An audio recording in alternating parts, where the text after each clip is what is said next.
Bismillahirrahmanirrahim. Assalamualaikum warahmatullahi wabarakatuh. Waalaikumsalam. Perkenalkan, nama saya Yandi Kurniawan. Di sini saya sebagai member Yung Ngaji Garut. Alhamdulillah, untuk kali ini di tahun baru ini kita sudah dibersamai bersama Ustadz Enjang. Nah, gimana Ustadz Enjang kabarnya? Alhamdulillah baik. Alhamdulillah. Ustadz, sebelum kita tanya-tanya tentang tahun baru nih, izin untuk memperkenalkan diri Ustadz. Bismillahirrahmanirrahim. Assalamualaikum warahmatullahi wabarakatuh. Waalaikumsalam warahmatullahi wabarakatuh. Alhamdulillah wa syukurillah. Subhanallah, subhanallah, rasulullah. Allahumma sholli ala sayyidina wa sallim Muhammadin wa ala alihi wa sahbihi. Perkenalkan, nama saya Jang. Saya sudah alhamdulillah beberapa kali menjadi pembicara di Yung Ngaji ini, dan semoga ilmu yang telah kita utarakan, telah kita pelajari bersama bermanfaat bagi kita semua. Mungkin sekian saja perkenalannya. Ya, alhamdulillah gitunya, Ustadz Enjang ini sudah sering gitu ya kita jumpai di Yung Ngaji Garut ini. Bagaimana Ustadz kabarnya Ustadz? Alhamdulillah baik. Ya, alhamdulillah. Ustadz, di sini saya langsung saja kepada pertanyaan. Gitu. Kalau kita lihat tuh sekarang, kemarin banyak sekali gitunya kaum muslimin gitunya, dimanapun itu gitu ya. Kalau di Garut sendiri alhamdulillah gitu ya, yang merayakan tahun baru tahun sekarang ini tidak ada gitu. Ada sih, ada dengan sedikit gitu. Namun Ustadz gitu, sejarah tahun baru ini gimana Ustadz? Gitu. Terima kasih. Kalau kita telusuri kalender yang banyak digunakan oleh kita sekarang itu kalender Masehi. Ya. Adapun Masehi itu sendiri kalau kita lihat secara etimologi itu berasal dari kata Al-Masih. Al-Masih ini adalah istilah di dalam bahasa Arab yang salah satu artinya itu adalah orang yang ditunggu-tunggu. Memang banyak pengertian yang lain, tetapi yang mengacu kepada pengertian Masehi ini adalah orang yang ditunggu-tunggu. Ya. Adapun secara tradisi sesungguhnya yang namanya Al-Masih ini sudah sangat lama sekali. Bahkan kalau di dalam sejarah itu ini sudah digunakan oleh Yakub alaihissalam ya, Nabi Yakub alaihissalam. Al-Masih di dalam tradisi orang-orang Ibrani adalah orang yang diurapi. Jadi maksudnya ketika seseorang mau dijadikan pemimpin orang-orang Ibrani atau menjadi raja, misalkan seperti yang terjadi kepada Raja Daud ataupun Raja Sulaiman, maka sebelum ditahbiskan menjadi raja itu terlebih dahulu diurapi dengan sebuah minyak khusus, yang memang minyak ini tidak sembarang digunakan, tetapi digunakan dalam upacara atau ritual-ritual tertentu ya, seperti penahbisan seorang raja tadi itu. Raja itu diurapi oleh seorang pemimpin keagamaan biasanya, dan setelah itu maka dinamakanlah orang itu yang telah diurapi itu sebagai Al-Masih. Jadi orang yang telah diurapi. Begitupun terhadap nabi-nabi yang lain dari kalangan Bani Israel, maka mereka pun itu diurapi oleh para ketua-ketua atau para pemimpin-pemimpin agama mereka. Mungkin itu sejarah singkat tentang istilah Masehi. Yes. Jadi kalau kita mengenal kalender Masehi, maka mengacunya itu kepada istilah tadi itu.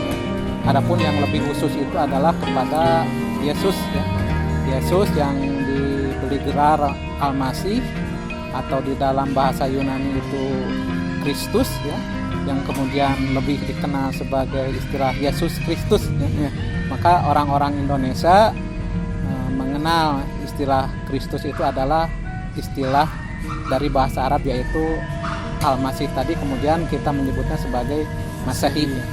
Jadi kalau kita bicara tentang kalender Masehi, maka yang dimaksud adalah kalender yang dinisbatkan kepada kelahiran Yesus Kristus itu tadi ya, atau Isa alaihissalam itu tadi. Ya mungkin itu sejarah sekilas saja tentang istilah Masehi. Ya Ustaz. Jadi juga sahabat ini semuanya. Ya Ustadz, ini sebuah sangat menarik gitu ya teman-teman, di mana Masehi ini berasal dari bahasa Ibrani. Dari bahasa Arab, tetapi tradisinya itu sudah berlangsung sejak zaman Ibrani, orang-orang Bani Israel. Ya. Tapi ini Ustadz yang sangat menarik gitu ya, saya pernah baca gitu terkait sejarah pembuatan kalender ini Ustadz. Nah, kan dulunya itu ini dirayakan oleh raja gitu ya, bukan kepada salah satu agama tertentu gitu. Pada penyebutan tanggal tahun baru 1 Januari ini gitu ya. Terus kalau kita lihat gitu ya, ada salah satu paus gitu ya, kalau gak salah itu namanya itu Gregorius, kalau gak salah gitu ya. Itu gimana Ustadz, bisa gitu yang awal itu cuma kebijakan raja semata gitu, tapi bisa disematkan kepada kepercayaan tertentu gitu. Ya. Nah, kalau kita lihat ke belakang, kalender Masehi itu memang digunakan oleh orang-orang Kristen atau Nasrani ya, yang mengacu tadi kepada lahirnya Yesus Kristus. Adapun sebelum kalender ini ditetapkan oleh Paus Gregorius ke-8 ya, orang-orang Romawi ketika itu menggunakan sebuah kalender yang sama sekali berbeda dengan kalender Masehi yang kita kenal sekarang ini ya. Mereka menggunakan sebuah kalender Romawi yang dimulai penggunaannya itu pada tanggal 21 April tahun 753 sebelum Masehi ya. Yang biasa dikenal dengan istilah AUC.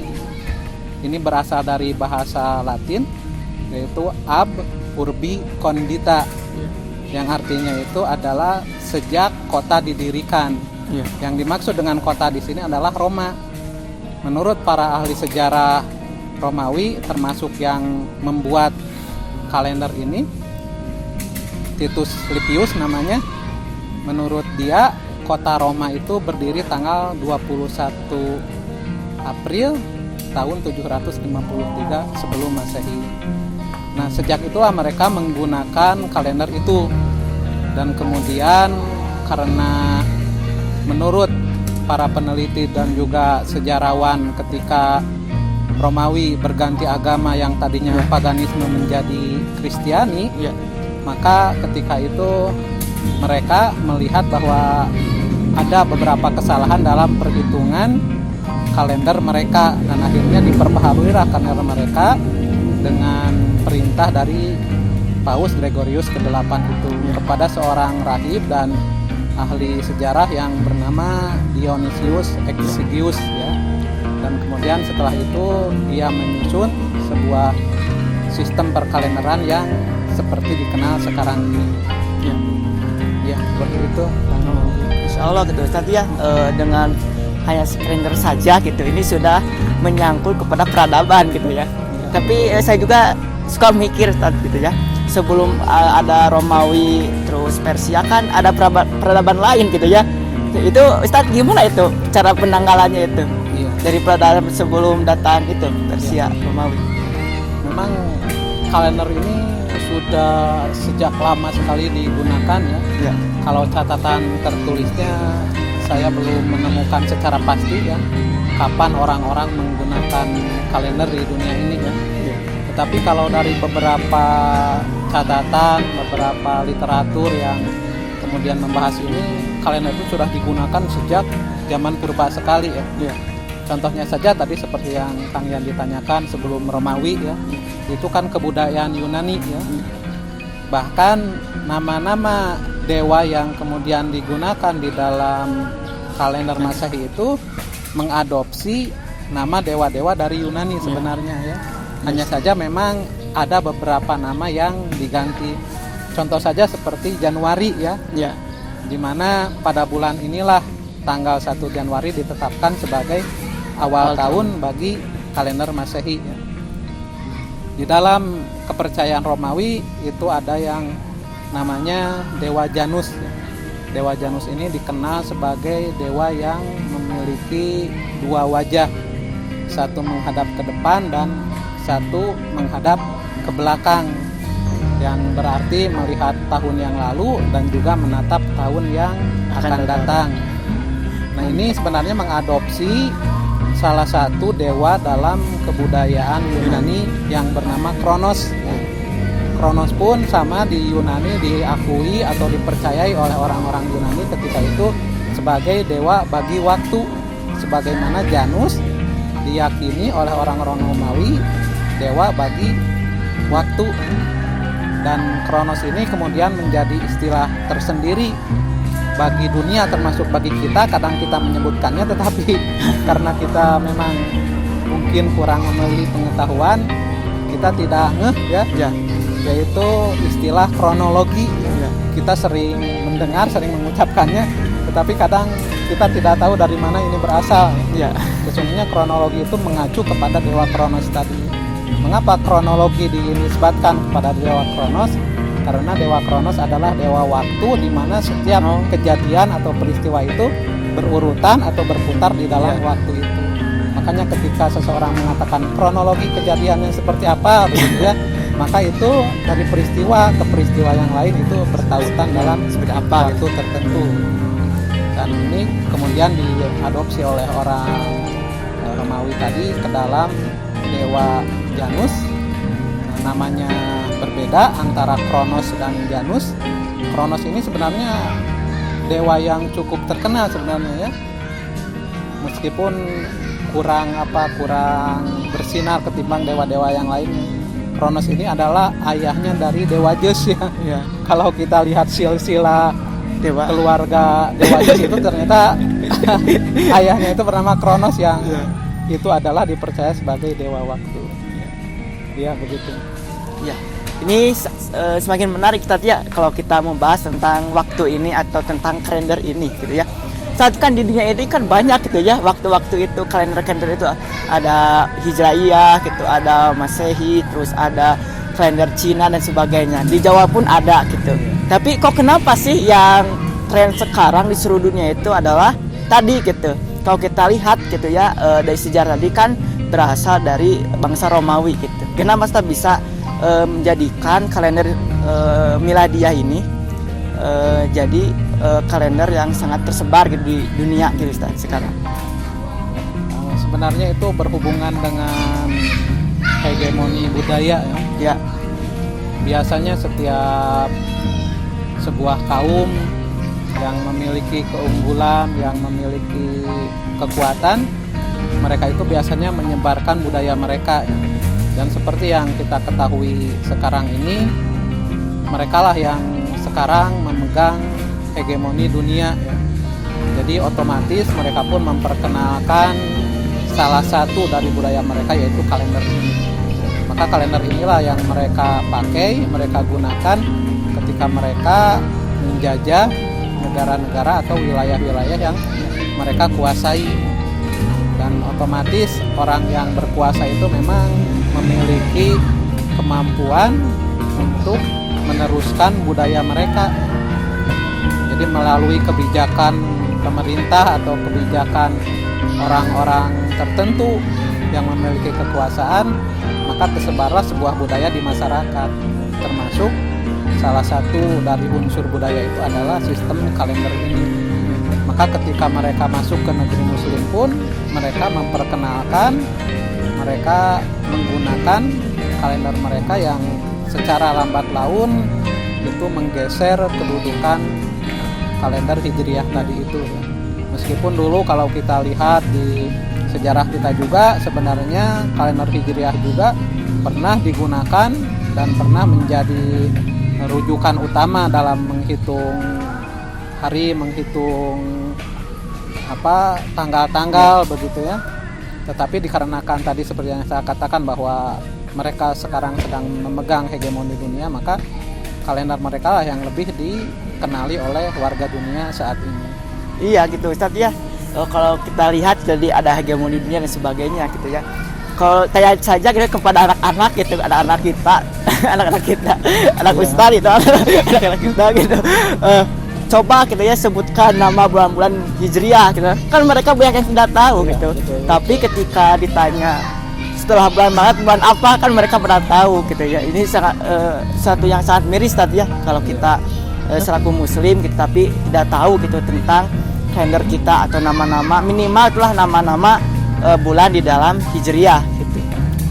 Nah, tadi kan sudah disebutkan bahwa pembuatan kalender di seluruh dunia ini kan sudah merujuk kepada salah satu peradaban tertentu tentunya. Terus kalau kita lihat gitu ya dari kalender-kalender sebelumnya, apalagi kalender sebelum tahun 80-an gitu ya. Saya pernah lihat gitu ya dibandingkan antara tahun 1971 dengan tahun 2021 sekarang kan hari Ahad gitu ya. Kan dulu mah hari Ahad, tapi sekarang hari Minggu gitu. Apakah itu ada salah satu tadi gitu ya penyampaian pemahaman mereka atau kebudayaan mereka atau gimana Ustaz? Ya, betul ya. Dulu itu seperti yang disebutkan oleh Kang Yandi, dalam kalender atau dalam penanggalan itu hari Minggu itu adalah hari Ahad. Iya. Ini memang ada sebuah, boleh dikatakan manuver politik ya. Manuver politik dari orang-orang tertentu yang ingin menggeser hari Ahad itu menjadi hari Minggu. Bahkan saya pernah baca sebuah tulisan yang menyatakan bahwa pernah terjadi pembelian kalender besar-besaran yang terjadi ketika itu, kalender yang memuat hari Minggu sebagai hari Ahad, dan kemudian disebarkanlah kalender yang telah mereka buat, yaitu hari Ahad itu diganti dengan hari Minggu. Dan ini tidak terjadi hanya dalam waktu yang singkat, tetapi bertahun-tahun, berkali-kali terus demikian, sehingga di masyarakat itu yang tersebar di tengah-tengah keluarga kaum muslimin ketika itu adalah kalender baru yang telah mereka sebarkan itu. Dan secara lambat laun bergantilah hari yang tadinya hari Ahad kemudian menjadi hari Minggu sampai seperti yang kita kenal sekarang ini. Dan itu memang bukan sesuatu yang istilahnya tidak terencana ya, tetapi ini sudah direncanakan begitu matang oleh mereka yang ingin memperkenalkan budaya mereka di tengah-tengah masyarakat kita. Bahkan tadi saya katakan mereka membeli semua kalender yang ada tulisan hari Ahadnya diganti dengan kalender yang telah mereka buat. Ya begitu kan, sampai segitunya tadi ya. Mereka gitu ingin memperkenalkan kebudayaan mereka gitu, tapi kita gitu malu dengan keislaman kita gitu ya. Jadi kepada teman-teman semua gitu ya yang di rumah gitu, mari gitu ya kita minimal gitu kita menyebut hari Minggu diganti dengan hari Ahad gitu ya, untuk istilahnya tuh kita mengenal kembali gitu ya kebudayaan di dalam Islam kita gitu. Tadi kalau kita melihat dari sejarahnya gitu ya, saya juga pernah baca-baca, terus pernah melihat dengan sejarah dan sebagainya. Hari Ahad dan Minggu itu kan sejarah itu kan dari zaman Portugis ya kalau nggak salah gitu, tentang kan dulu itu kaum muslimin di Indonesia itu dijajah tadi ya, dijajah. Terus ketika dijajah terus ditanya gitu, ada masyarakat nanya kepada orang yang menjajah tersebut gitu ya, kepada orang Portugis mau kemana gitu ya, dia itu menyebut mau ke Santo Domingo. Apakah itu ada kaitannya Ustaz gitu dengan hari Ahad terus dengan hari Minggu dengan kebudayaan tadi agama Katolik ya, Protestan? Katolik ya. Kalau Portugis itu Katolik. Ya Katolik gitu, dengan Katolik itu gimana Ustaz? Ya, memang betul ya, kata Minggu sendiri yang kita pakai sekarang itu aslinya itu Domingos itu tadi. Iya. Itu nama anak Tuhan atau gimana? Jadi arti dari Domingos itu adalah Tuhan ya, Tuhan kita gitu. Jadi yang mereka maksud dengan Tuhan kita adalah salah satu oknum dari 3 oknum dalam Trinitas itu ya. Iya. Jadi yang dimaksud dengan Domingos atau Tuhan kita adalah mengacu kepada salah satu elemen dari 3 elemen Trinitas itu tadinya. Dan seperti tadi disinggung oleh Kang Yandi bahwa Portugis lah yang memperkenalkan istilah ini, karena memang yang pertama menjejakkan kaki di Indonesia ya, di bumi Nusantara ketika itu adalah Portugis ya. Dan yang melakukan kristenisasi pertama kali pun itu adalah Portugis ya. Meskipun di dalamnya itu ikut terlibat juga beberapa orang Spanyol ya. Dan memang mereka setelah membentuk sebuah ordo yang namanya Ordo Jesuit ketika itu, baru beberapa tahun saja Ordo Jesuit dibentuk di Spanyol dengan ketua Ignatius di Loyola dan wakil ketua Franciscus Saperius. Maka kita bisa melihat betapa mereka memandang negeri Nusantara ini sebuah negeri yang menjadi utama bagi mereka sebagai sasaran kristenisasi ya. Ini bisa dilihat dengan diutusnya langsung orang kedua dari Ordo Jesuit itu, yaitu Franciscus Saperius, untuk membuat program kristenisasi di Indonesia. Jadi betapa mereka melihat negeri ini adalah sebuah negeri yang harus menjadi utama bagi mereka.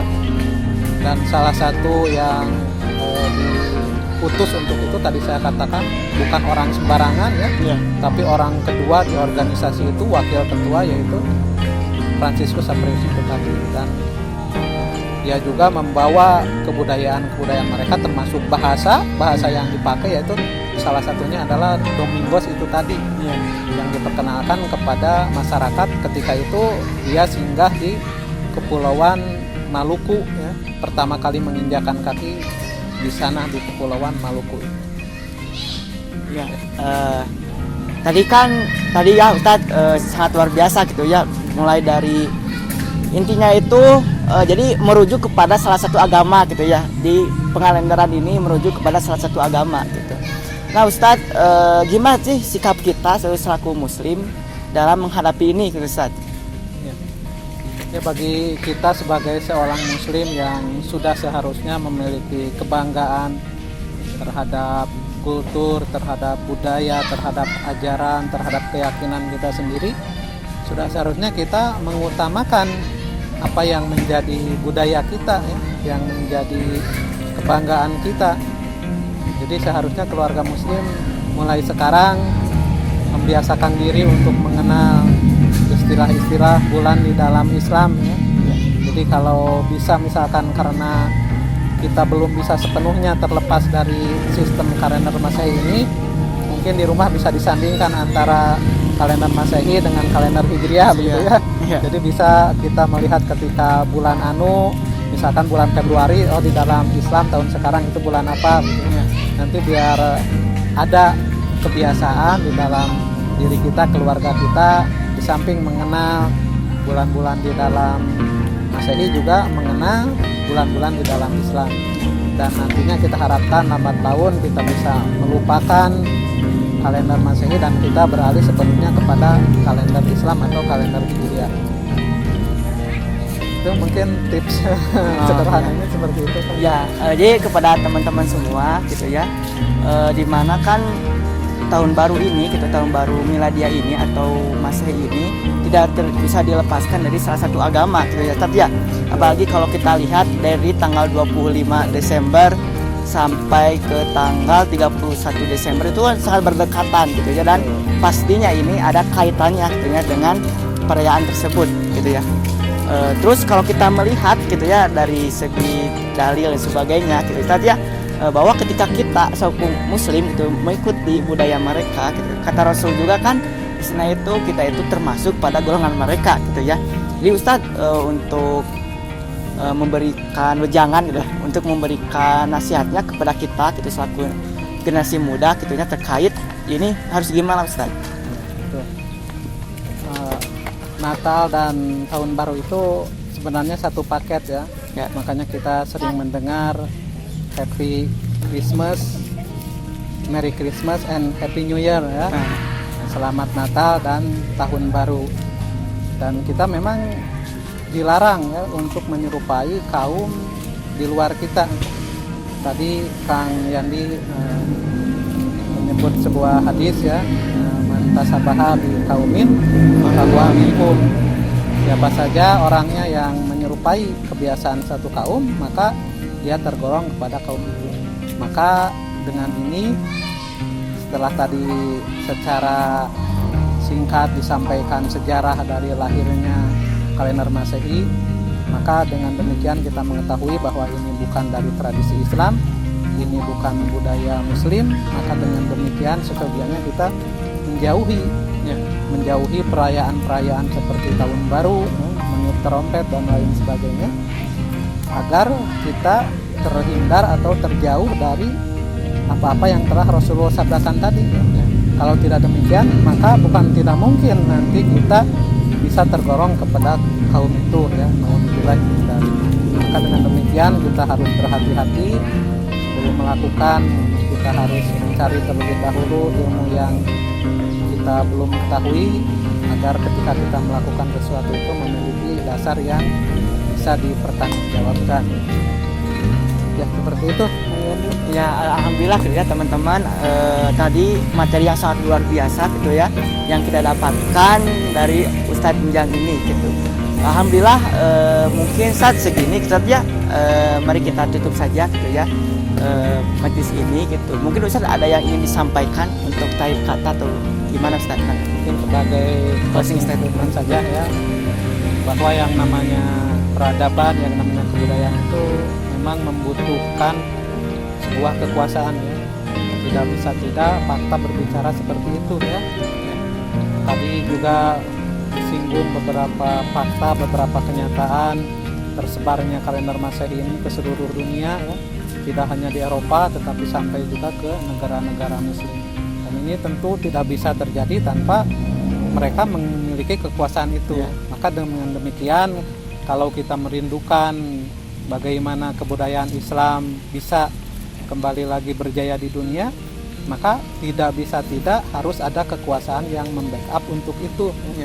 Dan kekuasaannya bukan sembarang kekuasaan, tapi kekuasaan yang memang bertopang terhadap akidah, bertopang terhadap keyakinan, dan telah dicontohkan oleh Rasulullah SAW, juga para sahabat yang telah kita ketahui bersama, yaitu dengan adanya sebuah kekuatan khilafah Rasyidah yang nanti akan menyebarkan Islam ke seluruh dunia, termasuk salah satunya adalah unsur budaya ini. Maka dengan demikian, kalau sekali lagi kita merindukan cahaya Islam kembali lagi menyinari dunia, maka saya mengajak kepada para sahabat Yunaji semuanya, mari kita bersama-sama bergandengan tangan untuk mengembalikan lagi institusi ini khilafah di tengah-tengah kehidupan kita. Itu saja mungkin yang bisa disampaikan, semoga ada manfaatnya. Terima kasih. Assalamualaikum warahmatullahi wabarakatuh. Waalaikumsalam warahmatullahi wabarakatuh. Jadi sangat penting gitu ya teman-teman, kita punya kekuasaan gitu. Alhamdulillah gitu ya, sharing-sharing dari awal sampai akhir sudah berlaksana gitu ya. Mari kita tutup gitu ya sharing ini dengan hamdalah bersama-sama. Alhamdulillahirabbil alamin, dan tutup dengan kifatul majlis. Subhanaka Allahumma wa bihamdi asyhadu an la ilaha illa anta astaghfiruka wa atubu ilaik. Nun wal qalami wa masturun fastabiqul khairat. Wassalamualaikum warahmatullahi wabarakatuh.